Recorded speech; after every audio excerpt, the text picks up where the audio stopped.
Hello guys, what's up? Welcome back to another video. So I've been wanting to sit down and make a video about this for a while, just for some fun memories and throwbacks. And also, this is for all you guys out there that love the LazyTown content and the Storytime behind the scenes. Of course, I have so many stories, and I've talked a lot about specific questions I've gotten, or just in general, the process and my experience throughout all those years on set, which was so much fun, such an amazing experience. I'm so grateful to this day to have had that opportunity, and just the people and the other opportunities that it's provided for me in my life to this day is amazing. So I want to preface with that, but I do have so many specific funny little stories that I feel like you guys may not know and might get a kick out of, that I feel like sprinkling in there to start sharing with you guys. So this one story I want to tell is very funny and is a very big part of who I am still to this day.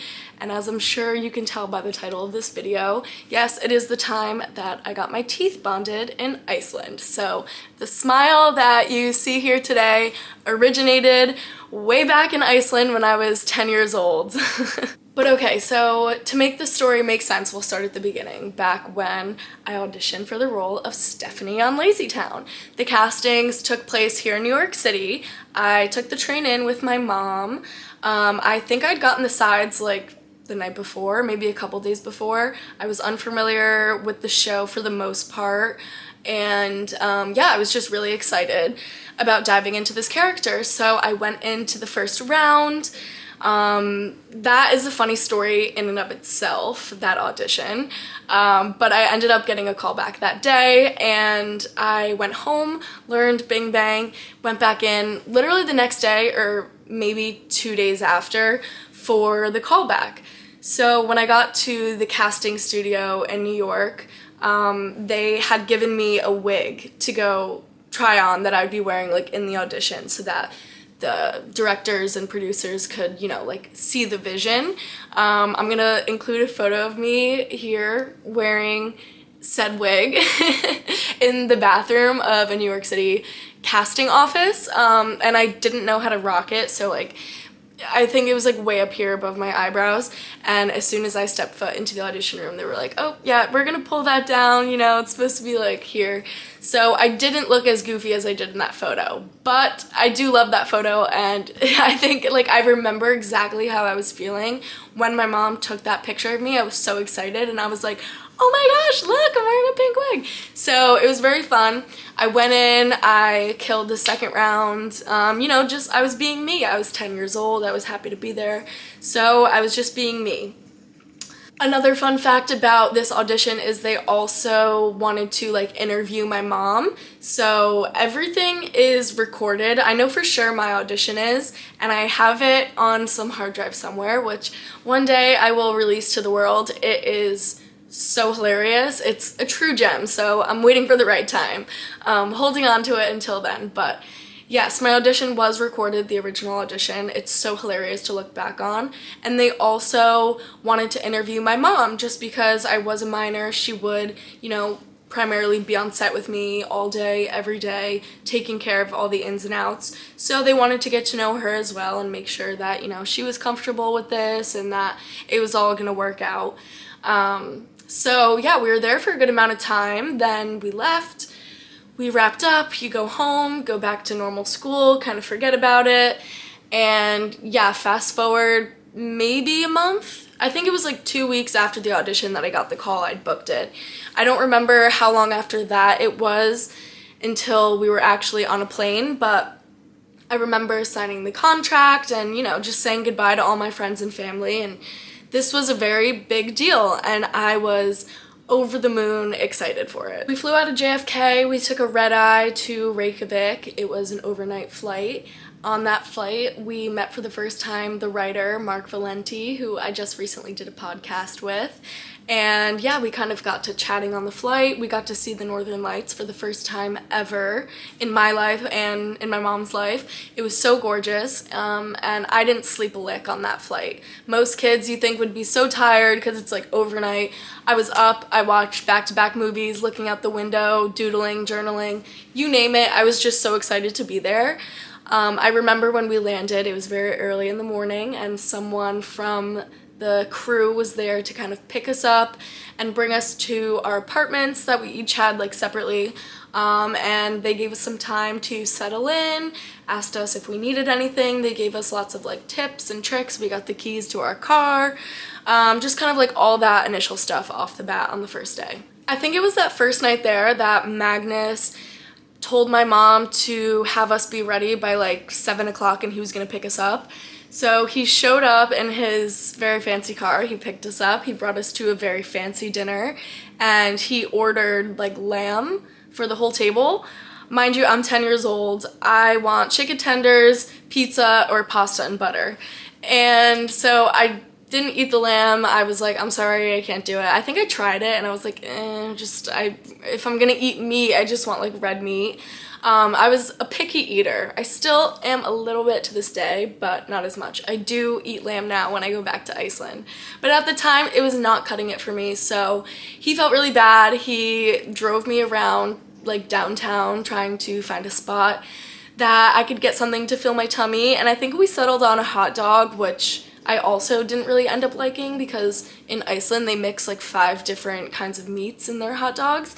Anyway, it was a very fun first night, and I was like, okay, I think I'm in for a real treat with the cuisine here in Iceland because I didn't know what to expect as a little kid. So within that first week of being on set and getting production going, I was just getting accumulated with the set and the production process, the people there who I'd be working with, what my days would look like. I also got fitted for my custom wig, my custom dress and shoes, and my custom eye mask that Stephanie wears when she goes into sport mode.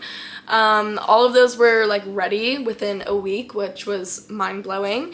And we also had our first table read, so that's when all the cast and crew sit around a big table and we just go through the script. So we went through the first script of season 3, and this is where it gets good. I remember after the table read being pulled aside, and my mom was there too, and they had said that they were interested in getting me to see a dentist because at the time I like never had braces or any kind of dental work, so I had a big gap in between my 2 front teeth, and they just like didn't really notice it until I guess I was there, that they were like, oh, we're like interested in getting that gap filled. And also the 2 teeth like next to my front teeth were like very tiny. Even though they were adult teeth, they just looked really small. So I remember by the next day, like there was already an appointment set up for me. Let me just tell you, I was so excited. I was always like kind of insecure of my gap, and I don't know, just the thought of getting dental work and like getting a brand new smile was just so exciting to me. Like, you know how it is when you're 10 years old, like everything's such a big deal. So I was like, oh, I'm gonna have a brand new smile, yes, yes, yes. I was so on board. My mom was on board too, but she was like, don't get your hopes up because, I mean, your dentist appointment, you're probably gonna go in for a consultation, and there's no way you're gonna leave with a brand new smile within like a couple hours. So, you know, just relax. So we went to the dentist appointment. This is like, mind you, still like week 1, I think, maybe week 2 in Iceland, not even. So I didn't know any of the language, like any words whatsoever. I did have someone from the crew come with me, and my mom was there, of course, and I kind of just was in the waiting room for like 2 seconds, but they were expecting me. They brought me in, everyone was speaking Icelandic. I just sat down in the dentist chair and, you know, like said as you normally do, and it was like 30 minutes later maybe. It was just a whole lot of Icelandic, a whole lot of tools in my mouth. At one point it was like burning, but not that bad. It didn't like hurt. I don't know, it was the most interesting experience because I'd never gone into a dentist appointment and had them start doing work without actually them communicating to me like what was gonna be done. So I didn't really know what to expect, and I don't think my mom did either, but like I said before, she thought it was just gonna be a consultation. So yeah, within like 30 minutes, they're just like, okay, all done, and they like start to take off their masks and like put the tools away, and they're like, you can go look in the mirror, and I was like, oh my gosh. And I went and I did a big smile in the mirror and I literally like burst out into like happy tears. I was so happy with it. Even my mom was like, oh my gosh, that was so fast. It looks so good. Blah, blah, blah, blah, blah. So it was a very successful dental visit, like if you ask me, looking back on it to this day, because the nice part about it is that bonding has held up my entire, well, I'm only 22, but so let's say 12 years it's held up, which is pretty good. And obviously after the fact, when I was in high school, I did have braces and like I had an overbite and some other like prior, you know, dental stuff that I was gonna need anyway, and there was no issue with the bonding. They never had to remove it. Yeah, it's held up very well. So, you know, cheers to the Icelandic dentist. Thanks for doing your due diligence. Anyway, I hope you guys enjoyed this little story time. It's kind of a different style video vlog for me. I hope it wasn't too much rambling or talking too fast. I just can't help myself when I get into story times. But definitely chat with me in the comments down below. Let me know if you guys enjoyed this video and if there's anything else that you'd want to see from me. Thank you for watching!